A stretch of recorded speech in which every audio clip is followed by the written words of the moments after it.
Welcome back to a lecture series on molecular simulations and statistical mechanics.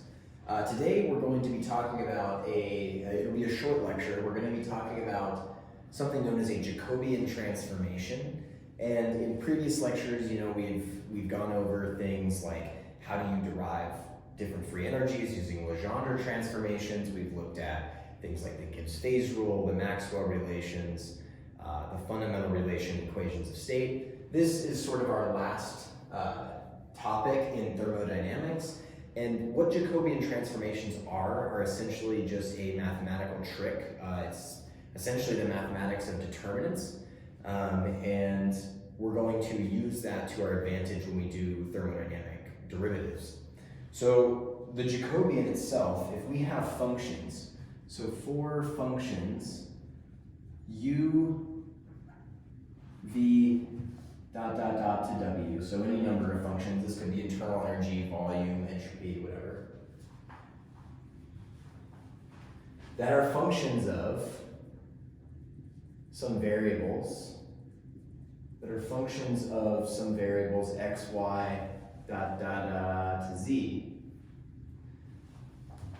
We define this mathematical object here, which has this interesting notation. It's as if you have like a partial all of your functions, partial all of your variables. This is defined as the determinant, so I'm just drawing a straight line to indicate the determinant. The determinant of the partial derivative of u with respect to x, and then the next column, partial u, partial y. Of course, this goes out to our partial u, partial z.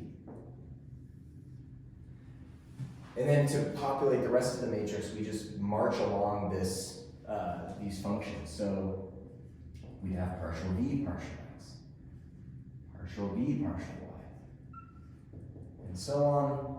And of course, this will just repeat in the same way until we get to our last function, partial w, partial x, and the end, partial w, partial z. So this is the definition of the Jacobian transformation. So here's Jacobian transformation.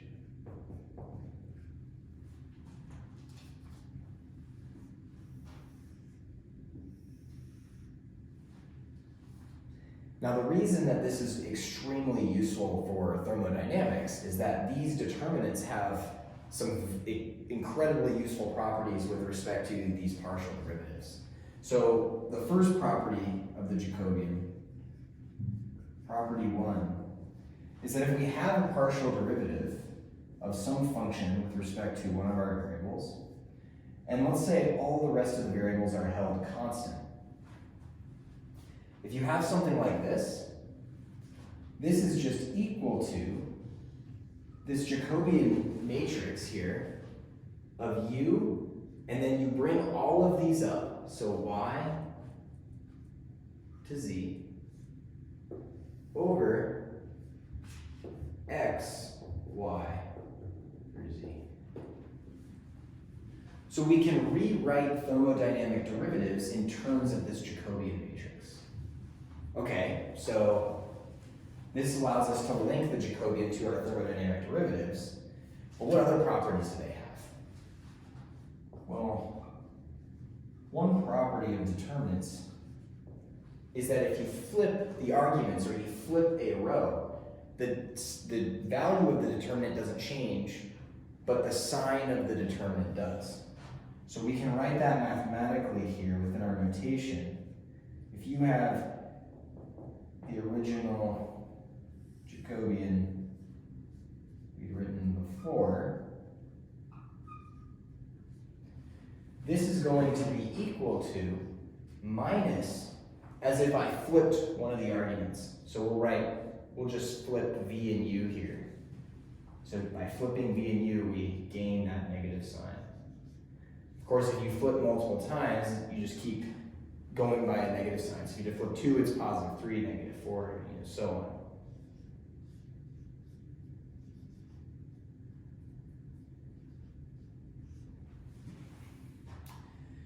And if you want to convince yourself of these, they're not too difficult to prove. Let's just do one quick example about property 1. Let's say we have partial U, partial S at constant V, right? This is defined as the temperature. Well, if we want to write it in terms of a Jacobian matrix, it would be UV over partial SV, which we can write as equaling the determinant of the matrix partial U, partial S, partial U, partial V, partial V, partial S, partial V, partial V. So to take the determinant, you cross multiply, and then you multiply across in this direction, and then you subtract whatever's multiplied across the other direction for a 2 by 2 matrix. So this determinant is just going to evaluate to partial U, partial S, and constant, leave those off for now. Partial U, partial S, times partial V, which is just 1, minus partial U, partial V times partial V, partial S. Now V is a constant, because we've held it constant here, so partial V, partial S is 0. So this term is 0, and we're left with just partial U, partial S at constant V. So we started here, we went through a Jacobian transformation, we got back. So this is an equivalent way of writing. The third property of Jacobians that we care about, property 3, is that we can actually introduce new variables in the following way. So let's say we have our original Jacobian, which we've written from the beginning. This is equivalent to a product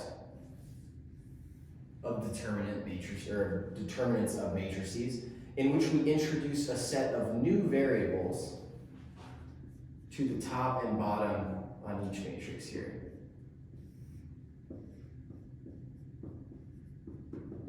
So we can actually introduce new variables into our problem.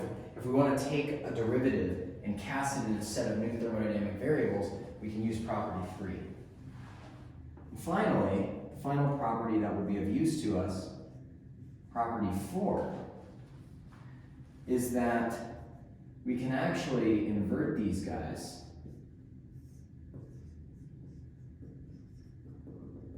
So if we have our original one, this is just equal to 1 over, so as if we're just flipping it.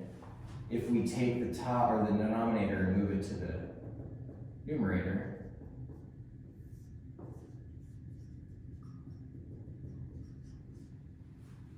in this fashion. So that's really all you need for the Jacobian transformations in thermodynamics.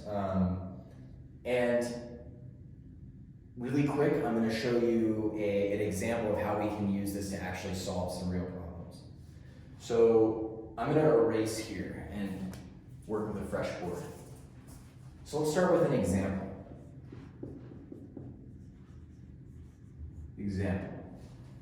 In this example, we're going to express the constant volume heat capacity, CV, in terms of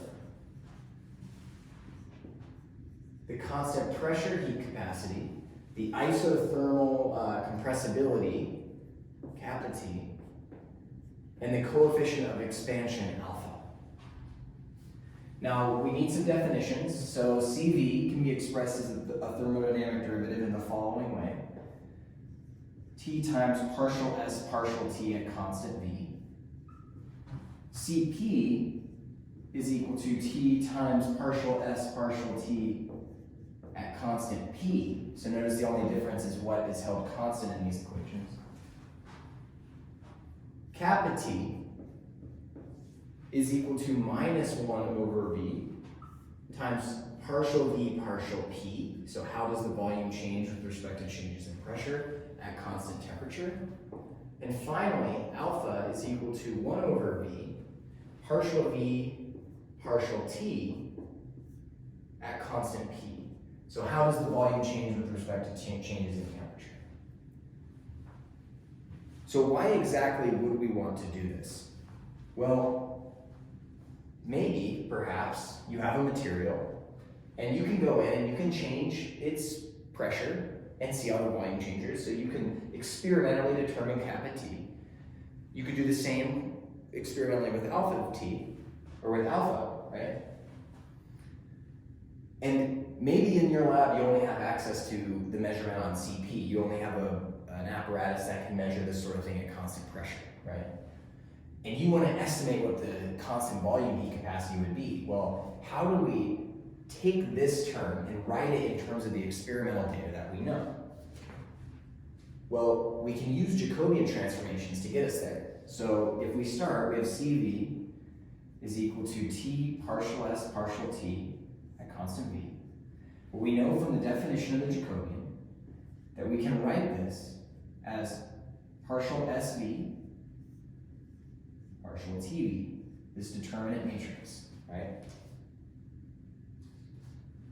We also know from property 3, we want to introduce pressure in here somewhere, right? So we know from property 3 that we can rewrite this as partial SV partial TP now, so it's replacing this V with a P, so long as we take the product with an additional matrix, an additional determinant here. So this would now be TV, right? So this is property 3. This is the definition. Oh, I think I said this was property 1. So this is property 1. This is property 3. And then what we can do is we can flip this according to property 4 to obtain partial SV partial TP divided by, and then we can flip these two, TV partial TP, right? Now, why have we done this? Well, what you can see here is that we now have a matrix that's describing the change in volume with respect to pressure at constant temperature. That's exactly kappa T. So what we're going to do now is use property 2. We flip these arguments, so we gain a negative sign. Then we flip these arguments, we gain another negative sign. So it goes back to what it originally was. And we can take this term, which we've now are going to express in this way, and we're going to use property 1 to rewrite it as a partial derivative again. This is now partial V partial P at constant T. Well, that's just equal to, according to our definition of kappa T, minus V kappa T. So we're getting somewhere, right? We have, now that this term here is all equal to minus V kappa T.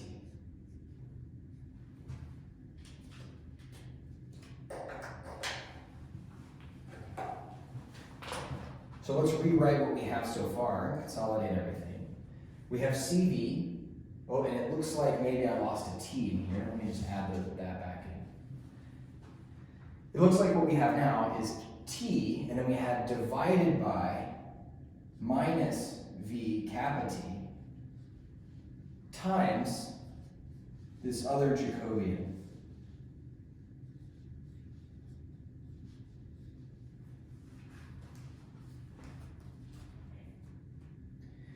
Now what we're going to do is we're going to use the definition of a Jacobian.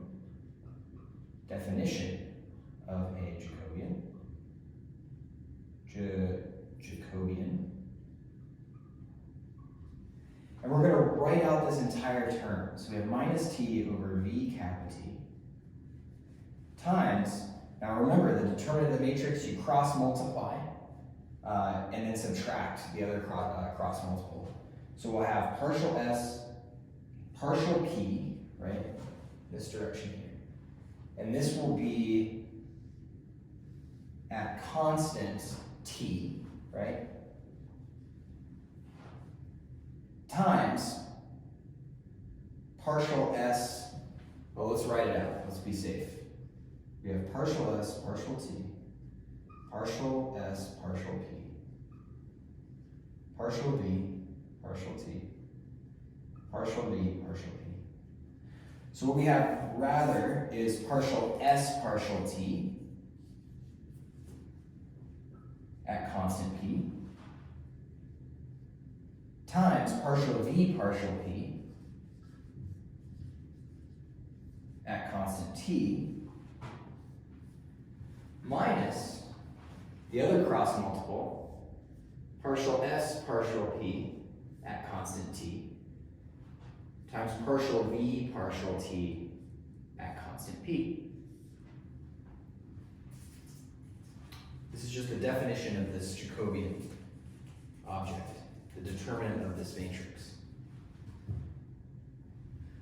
Well, notice we just had a bunch of terms fall out, right? Here we have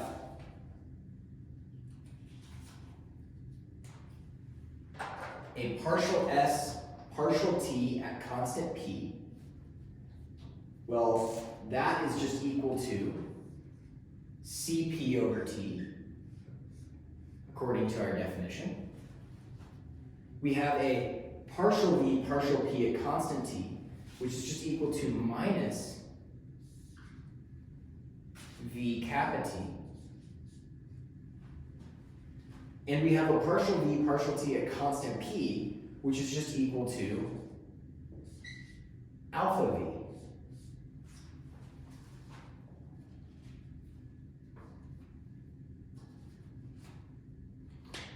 So we've done a lot of work by invoking this definition. We now have that this whole term, I hope I have enough space here, is equal to minus t over v kappa t times Cp v kappa t, and we have a minus in there, over t, minus alpha v times this remaining derivative.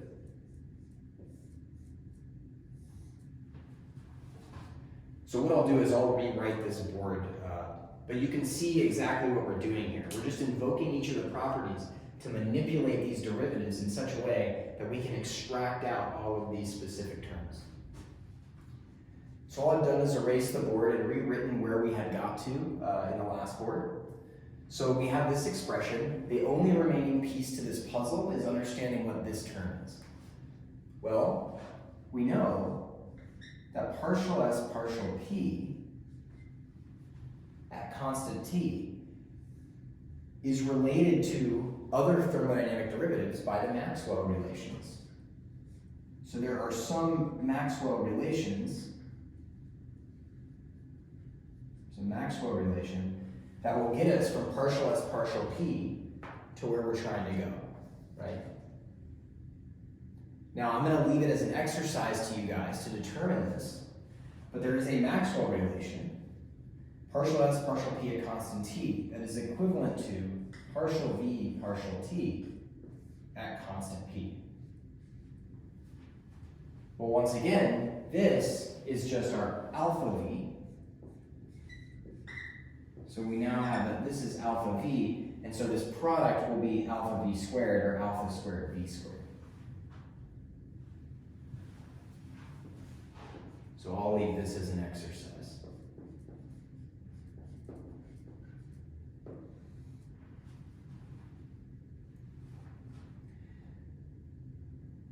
So what are we going to get out? Well, we're going to, let's say we distribute this t across and this vkt across. We're going to get then Cp, and it looks like all of these cancel in the first term, so I don't need have a fraction here. We have that Cp, or Cv is equal to Cp minus, and it looks like we have an alpha squared v squared t over v kappa t.